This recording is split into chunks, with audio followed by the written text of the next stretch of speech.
एक दिन राजा अकबर की सभा लग रही थी। वहाँ बीरबल, मंत्रीगण, राजा के साले साहब और रानी भी मौजूद थी। सभा के दौरान कुछ ऐसा हुआ कि बीरबल को सभा से निकाल दिया गया। बीरबल ने केवल भरी सभा में पाद मार दिया था। राजा को उसकी पत्नी और साले साहब ने इतना भड़काया कि राजा को अपने उदास मन से बीरबल को सभा छोड़ने का आदेश देना पड़ा। बीरबल को अब महल से निकाल दिया गया था तो उसने अपनी जगह पर खेती करने की सोची। ठंड का मौसम था तो बीरबल ने गेहूं की खेती की। ठंड के मौसम में ओस की बूंद गेहूं की छोटी छोटी हरी पत्तियों पर ऐसे चमक रही थी मानो जैसे मोती हो। राजा अकबर सुबह अपने घोड़े से वहाँ से गुजर रहे थे तो उन्हें बीरबल दिखाई दिया। वो बीरबल से पूछने लगे कि आजकल क्या कर रहे हो। बीरबल ने थोड़ा दिमाग लगाया और राजा से बोले, कुछ नहीं महाराज, सभा से निकाल देने के बाद मोतियों की खेती की है। राजा ने खेत की ओर देखा। ओस की बूंद पत्तियों पर सच में मोती दिख रही थी। राजा देखते ही अपना संतुलन खो बैठा। वो सच में ही ओस की बूंद को मोती समझ बैठा। राजा सोचने लगा, अगर बीरबल मोती किसी अन्य राजा को बेचता है तो यह मुझे से भी अमीर हो जाएगा। राजा ने बीरबल से कहा, बीरबल, ये मोती तुम मुझे बेच देना। बीरबल ने हाँ कर दिया।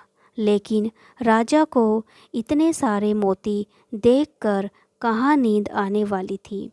उसने बीरबल को महल में बुलाया और बीरबल से मोतियों का राज जानने की कोशिश की।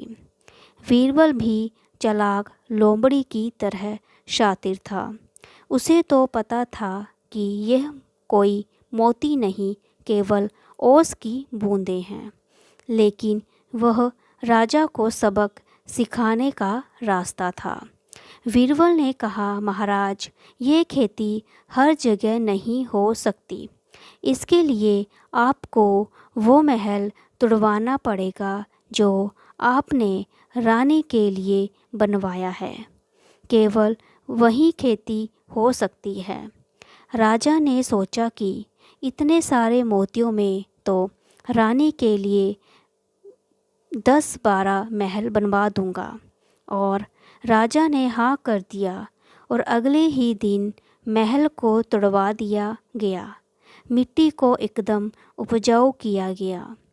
बीरबल ने खेती शुरू कर दी और थोड़े दिन बाद ही खेती की कटाई का आदेश दिया। जैसे ही गेहूं की पत्तियां थोड़ी बड़ी हुई, ओस की बूंदें जमना शुरू हो गई।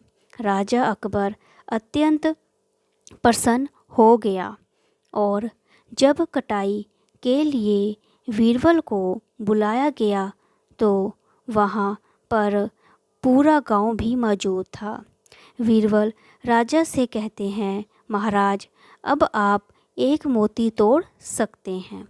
जैसे ही अकबर एक मोती तोड़ने के लिए हाथ आगे बढ़ाते हैं, बीरबल उन्हें रोक देते हैं और कहते हैं, महाराज, क्षमा करें, किंतु आप ये मोती तभी तोड़ सकते हैं अगर आपने आज तक पाद ना मारा हो, वरना ये मोती पानी की बूंद बन जाएगा। राजा हैरान हो गया और अपने हाथ पीछे कर लिया।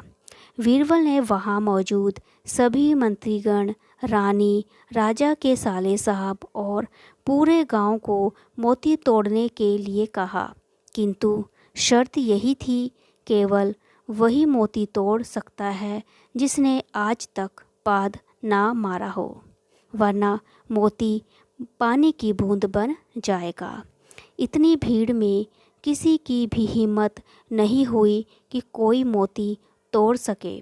सभी अपने पैर पीछे खींचने लगे और तभी राजा और रानी को अपनी गलती का एहसास होता है और वीरबल से माफ़ी मांगते हुए सभा में आने के लिए कहते हैं।